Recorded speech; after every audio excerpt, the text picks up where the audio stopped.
Hoy Roberto Navarro, en el pase entre Habrá Consecuencias y Navarro 2023, no solamente reapareció al aire de la radio, cosa que fue motivo de alegría para todos, para todas allí, y para todos los que estaban escuchando, y para todas las que estaban escuchando también, sino que nos sirvió, estuvimos charlando casi una hora.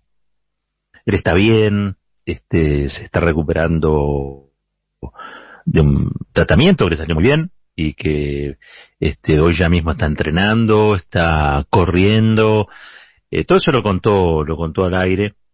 Por las dudas, los que no estuvieron ahí a la mañana escuchando, eso les digo, les cuento de paso, los informo. Roberto está muy bien, ya está volviendo a la actividad física, está corriendo, así que está más que bien. Pero ahora, porque lo que él se tomó no son vacaciones, sino que fue motivo de un tratamiento, digamos, él ahora necesita un descanso, para desconectar un poquito. Así que estará volviendo muy probablemente el año entrante, ya estamos a fin de diciembre, quizás haga una aparición antes de fin de año, desde ya. Pero bueno, también está trabajando fuertemente en el Destape, en el portal, y en lo que va a ser la radio, la propuesta de la radio, el Destape, el año que viene. Bueno, dicho esto, estuvimos hablando durante una hora con Ari Nijalat, con Nicolás Antos, con Fabi Solano, con Pesky también allí. La verdad es que fue muy interesante, porque me parece que Roberto irrumpió con una mirada fresca sobre lo ocurrido en este tiempo, que a veces cuando uno está en el día a día no contempla por falta de perspectiva. Y sin embargo, el tomar un poquito de distancia hace que las cosas se vean de otro modo, que las cosas sean importantes, se vean de otro modo. Y me di cuenta que, por ejemplo, Navarro vio la elección en Chile y le dio a esa elección en Chile un valor que quizá nosotros, insisto, en la jornada noticiosa tras jornada noticiosa, le damos, pero no vemos cuáles son quizá los detalles de un proceso que hoy Chile está viviendo, que es un proceso muy rico. Yo diría extremadamente rico. Donde aquí llega poca información sobre, por ejemplo, lo que se está discutiendo en la Convención Constituyente. Convención Constituyente presidida por una mapuche. Y que marca indudablemente un cambio en la historia de Chile que es radical, en el sentido no de la ruista, radical. Miren, a mí me sorprendió que Boric, Gabriel Boric, en su discurso, en su primer discurso como el candidato más votado en el balotaje, ya como presidente electo, ante una verdadera multitud, haya saludado hizo simplemente un saludo, no es que fundamentó allí un tratado sobre los pueblos originarios, simplemente saludó en lengua mapuche. Le pregunté el otro día a un especialista si es que había habido algún otro presidente en Chile que hubiese hecho eso alguna vez en la historia de Chile. Y él me dijo que no, que creía que no, un estudioso de Chile, ¿no? Dice, mira, yo no lo tengo presente. Es la primera vez hasta donde yo recuerdo, dice. Y a mí esas primeras veces me llaman a pensar, ¿no? Me llaman a pensar por qué antes no hubo hechos o situaciones como esta. ¿Por qué no se produjeron antes? Entonces estamos hablando de una convención constituyente presidida por una mapuche. Estamos hablando de un presidente que saluda en lengua mapuche. Además muy joven. Además en un discurso que incluye una agenda, propone una agenda, que es una agenda para Chile, insisto en esto, ¿no? Para Chile muy revolucionaria. Más allá de la si se quiere, moderación que puede haber tenido en algún tramo de la campaña. Lo cierto es que Boric llega presidente planteando que el sistema de AFJP chileno, las AFP, no sirven y que hay que cambiarlo. Lejos de moderarse, me parece que ahí plantó bandera, en este tema como en otros, habló de la justicia social, pero también habló de la cuestión ambiental. Pero fundamentalmente, y esto sí lo dijo hoy Roberto Navarro y me llamó la atención, porque yo también le presté atención me llamó, me convocó ese discurso con algunos párrafos en los que él hablaba de los niños y de las niñas. ¿Cómo hacemos? ¿Cómo un presidente frente a una multitud, cuando muchos esperábamos un discurso, de los tantos discursos transitados por un presidente electo, apela a los jóvenes y apela a los niños y a las niñas? Algo así como la versión chilena de Los Únicos Privilegiados, ¿no? Y agradece porque durante la campaña le habían hecho muchos dibujos, se habían acercado a él le había hablado a los niños y a las niñas, fue una manera de meterse dentro de las casas. Pero sobre todo, para algo que siempre está tenido en sospecha, que es la actividad política, es entrar a las casas de la mano de lo más genuino y auténtico e inocente, que son los niños y las niñas. Alguien dirá, sí, pero Boric los estaba adoctrinando. No estaba adoctrinando a nadie, los estaba convocando a que dibujaran cómo querían el Chile, cómo imaginaba el Chile que querían. Sencilla, pero que nadie hace. Eso habla de una sensibilidad especial de parte del antes candidato, ahora presidente electo. Pero también habla de reconciliar a la política con cosas que la política pareciera por momentos no tiene nada que ver. Pero la centralidad de un proyecto político es recuperar el bienestar de las familias, de las niñas, de los niños, de los chicos, de las chicas, de los adolescentes, recuperar el bienestar. Que la vida sea también para gozar y para disfrutar. Que no sea solamente una caravana por el sometimiento o por el dolor. Que sea también una caravana de festejos y celebraciones por la vida misma. ¿Por qué? Porque tenemos tiempo para disfrutar, porque tenemos salarios que nos permiten acceder a bienes no suntuarios, no suntuosos ni nada de eso, pero sí que nos aseguran una vida digna, porque tenemos universidades, porque tenemos educación, porque tenemos un transporte accesible que nos lleva para acá y para allá, si queremos ir a visitar unos parientes lejanos. Digo, todo eso forma parte del bienestar general. Me pareció, en ese sentido, el discurso de Boric realmente atrapante por momentos, con otras sensibilidades, porque también es cierto, Chile y Argentina tienen algunas semejanzas y también tienen muchas diferencias. También sobre esas diferencias ha trabajado fuertemente, en muchos casos, el colonialismo, y eso creo que a partir de esta presidencia puede ser definitivamente salteado, sorteado, ¿no? Algo se avanzó, con Bachelet sobre todo, porque cierto nacionalismo, vamos a decirlo, cierto nacionalismo de cuño pinochetista considera a la Argentina, como Kast lo hacía a través de sus redes sociales, el principal problema de Chile. Y la verdad es que cada tanto aparece allí alguien que le pone un poco de sensatez a esa tontería y dice, no, el problema el problema de Chile no es la Argentina, al contrario. La solución de Chile pasa por la Argentina, del mismo modo que la solución de Argentina pasa por Chile. Digo, Chile es la salida que tenemos al sudeste asiático, a China, al Pacífico. Con Chile estamos hermanados por una misma columna vertebral, que es la cordillera de los Andes, nada más y nada menos. Con dos ciudades allí en el extremo sur patagónico, que son las ciudades más australes del mundo, ¿no? Allí en una nació Boric, por ejemplo, hijo de catalanes y croatas. Boric Font es el apellido. Pero bueno, me dio la impresión, y creo que Navarro también compartía eso, de que con Boric había como un viento nuevo, ¿no?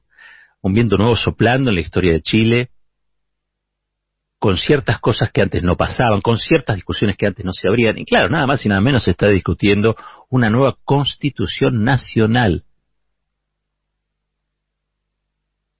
una nueva carta de convivencia entre chilenos y chilenas que ya no esté regida por la multiculturalidad, por la diversidad, por los derechos. Chile es la primera vez que piensa salir de un estado de subsidiariedad, digamos, es decir, donde lo que piensa, que es un poco lo que siempre propone el FMI, ¿no? Este no llega a pagar la luz, vamos a tratar de darle un subsidio a él focalizado, para eso me tienen que traer 25 papeles que demuestran que es un pobre de toda pobreza, que no quiere hacer un desfalco con el Estado, que va a utilizar esta ayuda que le vamos a dar. Bueno, finalmente mucha gente se moría en el camino, digamos, no llegaba.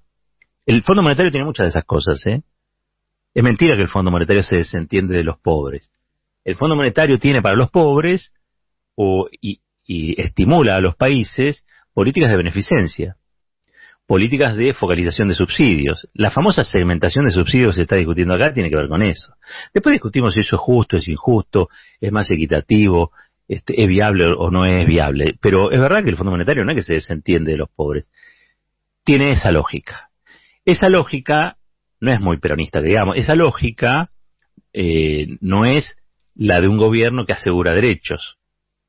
Un gobierno que asegura derechos es un gobierno que primero que nada, concibe esos derechos como universales. O sea, por el solo hecho de vivir en un país tenés acceso a tal o cual cosa, no por tu grado de pobreza. Digo, la idea es que no haya ni privilegios, pero que tampoco haya discriminaciones. Por lo tanto, las políticas efectivas de ampliación de derechos se aseguran con presupuesto, que es lo que ataca siempre el Fondo Monetario Internacional. Me estoy metiendo en camisa de 11 varas, pero seguramente hay algo de todo el proceso chileno que es muy interesante de rescatar, de poner sobre la mesa para debatir también qué nos pasa a nosotros. Dijo hoy Roberto Navarro, y la verdad es que fue una verdadera iluminación para esa hora de la mañana, porque planteó que al fin de cuentas nuestros políticos representan a la sociedad que tienen. Y que si tenemos políticos que son reformistas, pero que no van más allá de eso, es porque la sociedad está demasiado conforme o está en una beta conformista y que no pelea o no exige lo suficiente. Él planteó algo así, yo estoy estirándolo en palabras, pero algo por el estilo. La verdad es que de lo que dijo, que a mí me dejó pensando, porque claramente nosotros hoy estamos bajo un gobierno que es antagónico al gobierno neoliberal de Mauricio Macri. Ahora, es antagónico en términos, en postulados, es antagónico en políticas, pero a su vez tiene un gran problema, y es que es un gobierno asediado, es un condicionado por la pesada herencia de Mauricio Macri, y es una pesada herencia exclusivamente económica.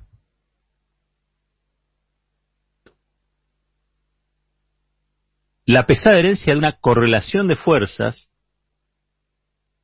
hizo con el resultado electoral de 2019. Hoy los grupos concentrados en las corporaciones en la Argentina tienen más poder que durante el gobierno de Mauricio Macri. A pesar de que vos le ganaste la elección. Entonces, la decisión de transformar ese triunfo electoral el gobierno que dispute día a día, semana a semana, mes a mes, es porque toda la profundidad que le falta a la democracia es el poder que tienen esas corporaciones. Cuando vos debilites esas corporaciones, va a crecer el poder de la democracia. Esto mismo de democracia está en la antítesis de la concentración de poder en pocas manos.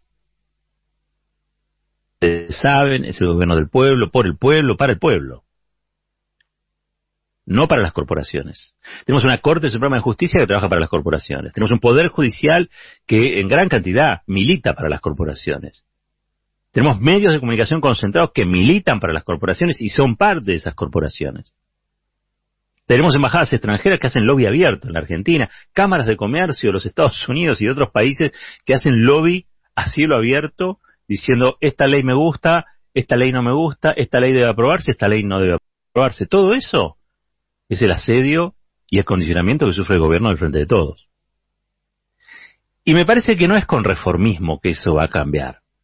Y me parece que la famosa correlación de fuerzas a veces, muchos y muchas, lo interpretamos como una excusa. Porque saben cómo empezó el cambio en Chile. Por supuesto que hay historia, por supuesto que hay procesos, por supuesto que hay cuestiones generacionales también, pero hay dos grandes rebeliones en Chile.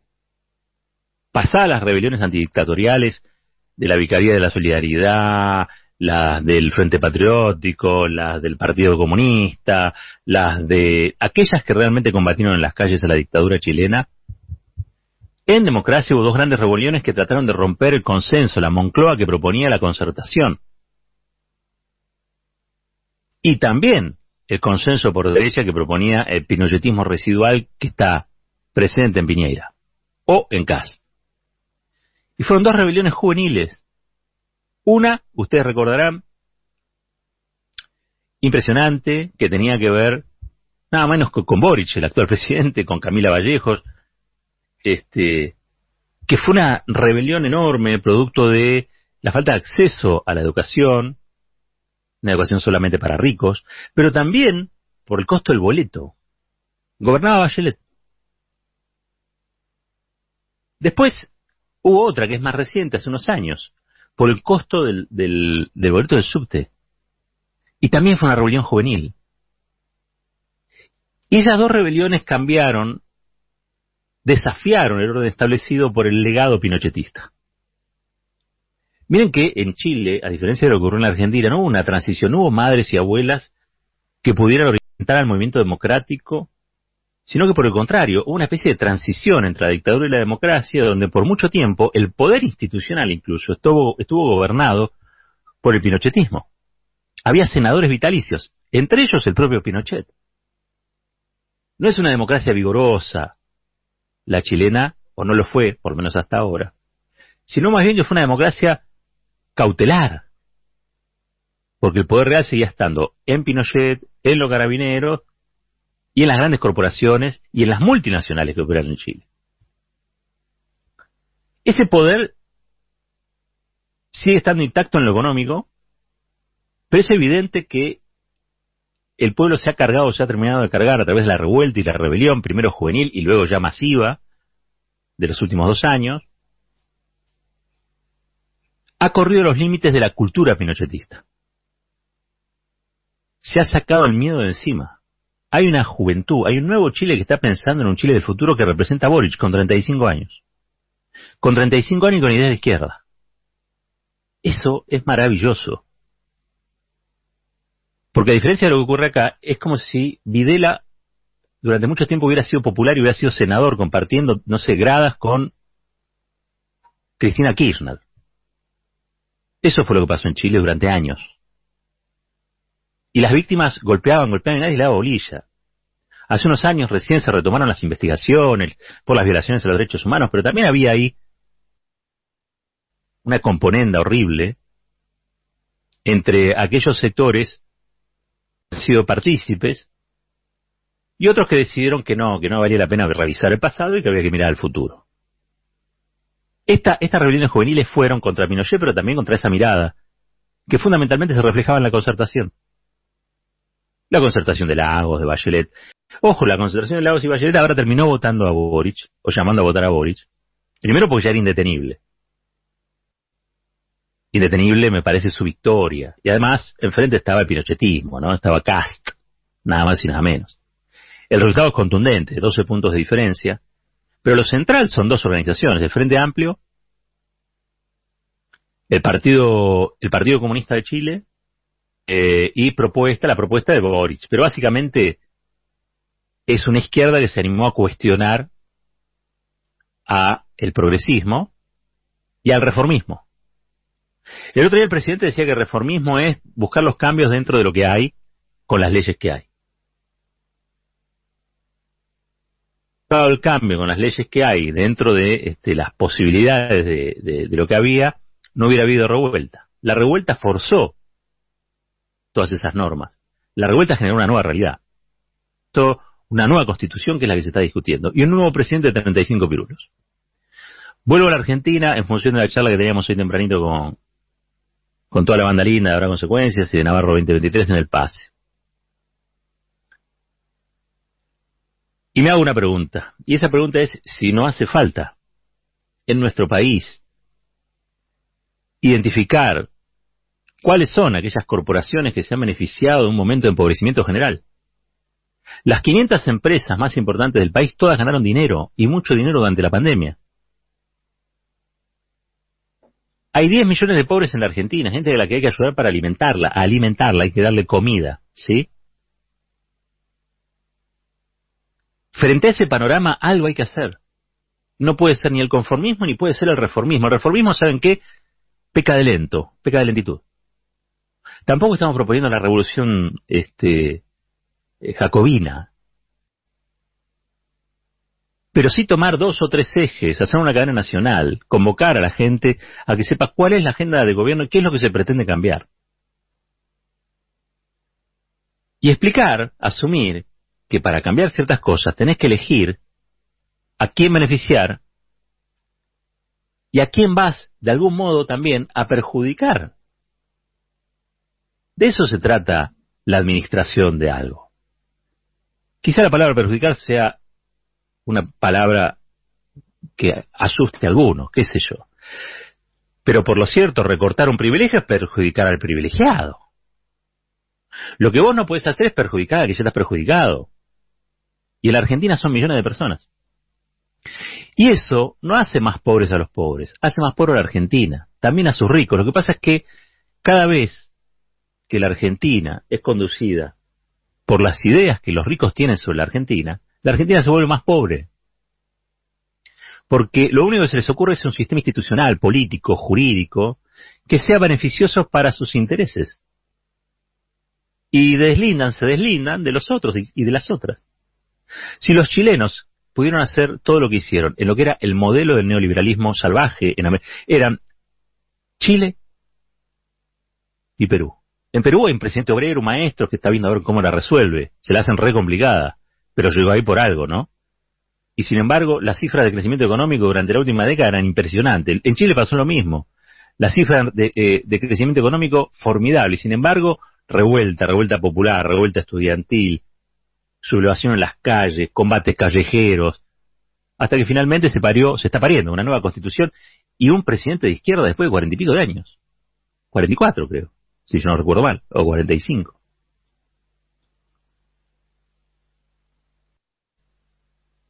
Si Chile pudo hacer eso, si Chile, que era el modelo showroom del neoliberalismo de la región, pudo demostrar que todo eso era una realidad de cartón, pudo demostrar que los medios mentían, pudo demostrar que los números de la economía no resuelven la vida en sociedad, porque los números de la economía pueden mentir,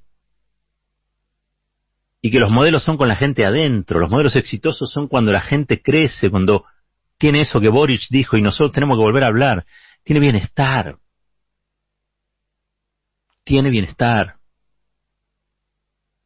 No sabemos cuánto va a ser el tiempo que va a durar nuestra aventura en el mundo. Lo que no dice en ningún lugar es que venimos a sufrir. No es una obligación. Es el resultado de políticas impopulares el sufrir. No estoy hablando de la cuestión existencial, estoy hablando del día a día de la comida, del día a día del trabajo, del día a día de la dignidad de poder decidir, me voy de vacaciones o no me voy de vacaciones, o quiero llegar a la 4ª semana del mes. Eso no puede estar en discusión para un gobierno nacional, popular, democrático. Ese tiene que ser el norte. Y hay que pelearse contra lo que haya que pelearse. Y contra lo que dicen, no, vamos a ir adelante sin pelearnos. Bueno, yo les pediría que revisen.